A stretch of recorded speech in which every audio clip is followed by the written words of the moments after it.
Saudara, akibat kecelakaan usai diduga menghantam jalan berlubang di kawasan Matraman, Jakarta Timur Senin pagi, seorang pelajar meninggal. Ibu korban histeris saat tiba di lokasi kejadian. Cuaca ekstrim yang melanda Jakarta dan sekitarnya tak hanya memicu banjir, namun juga meninggalkan persoalan serius di jalan raya. Kerusakan infrastruktur seperti jalan berlubang mengancam keselamatan pengguna jalan. Akibat jalan rusak, seorang pelajar SMK meninggal usai terjatuh dari sepeda motornya di Jalan Matraman Raya menuju Salemba Senin pagi. Ibu korban histeris mengetahui anaknya meninggal dalam perjalanan menuju sekolah. Sepeda motor korban menghantam lubang jalan yang menyebabkan korban terjatuh. Diduga korban mengalami benturan keras di bagian kepala hingga meninggal di lokasi kejadian.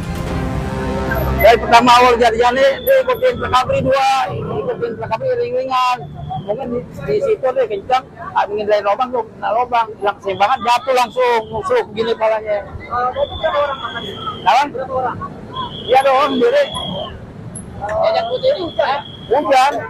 Dia kencang bawahnya, minta ke pelanggan sekolah. Iya lubang, dari lubang sini-sini. Usai disemayamkan di rumah duka, jenazah Aldi Surya Putra dimakamkan di Taman Pemakaman Umum Menteng Pulo Tebet, Jakarta Selatan. Soal jalan berlubang yang membahayakan pengguna jalan, Gubernur DKI Jakarta Pramono Anung menginstruksikan penanganan cepat dan meminta jalan berlubang di Jakarta segera diperbaiki. Saya sudah memerintahkan kepada Dinas Perhubungan karena sudah tidak bisa lagi menunggu sampai dengan kemudian hujan berhenti. Sehingga kalau dilihat di lapangan sekarang sudah ditangani, lubang-lubang yang ada hampir sebagian besar ditutup, walaupun kemudian ketika hujan akan, mohon maaf, pasti sebagian ada yang terbongkar kembali. Jalan rusak di kawasan Matraman, Jakarta Timur yang menjadi penyebab pelajar meninggal kini telah diperbaiki. Perbaikan jalan mendesak meski cuaca jadi tantangan. Keselamatan pengguna jalan harus jadi prioritas. Tim Liputan, Kompas TV.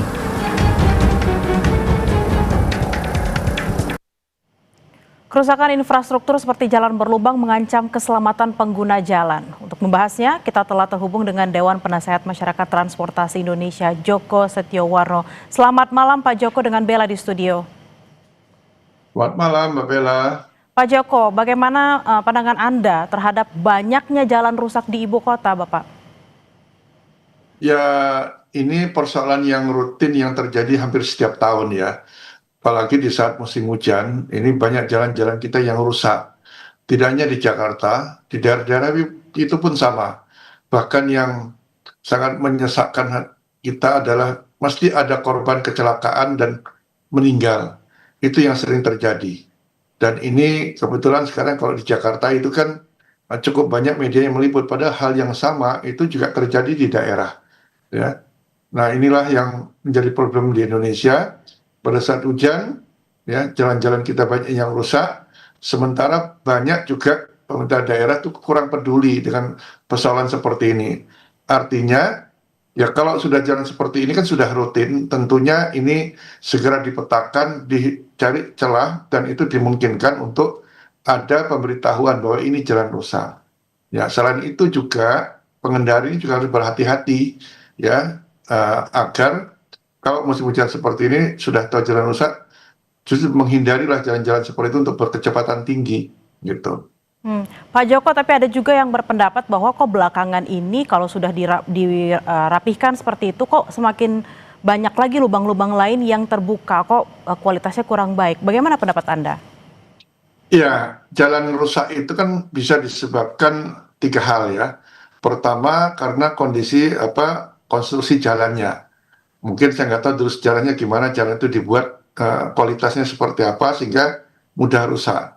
Yang kedua karena muatan berlebihan, itu jalan juga bisa cepat rusak. Yang ketiga karena tidak ada drainase, dan sehingga kalau jalan yang permukaannya lentur, fleksibel pavement, itu lebih mudah ketimbang permukaan jalan yang sifatnya rigid atau beton lah. Ya, makanya kalau kita lihat di jalan-jalan itu yang ini mestinya permukaan yang fleksibel pavement, permukaan konstruksinya lentur. Ya, kalau yang konstruksi dia tidak berlubang. Nah, ditambah lagi tadi drainasenya. Makanya cukup diperhatikan bagaimana jalan-jalan itu bisa berfungsi dengan baik sehingga tidak lama banyak menggenang gitu. Kalau dia sudah menggenang seperti ini dia mudah rusak gitu. Pak Joko, kita menyayangkan kasus kemarin menewaskan seorang pelajar karena jalan rusak. Nah, kalau ada kasus seperti ini, mungkin orang juga ingin tahu siapa yang harusnya paling bertanggung jawab. Ya tentunya jalan di Indonesia itu ada 3 penyelenggara jalan sesuai dengan wewenangnya ya.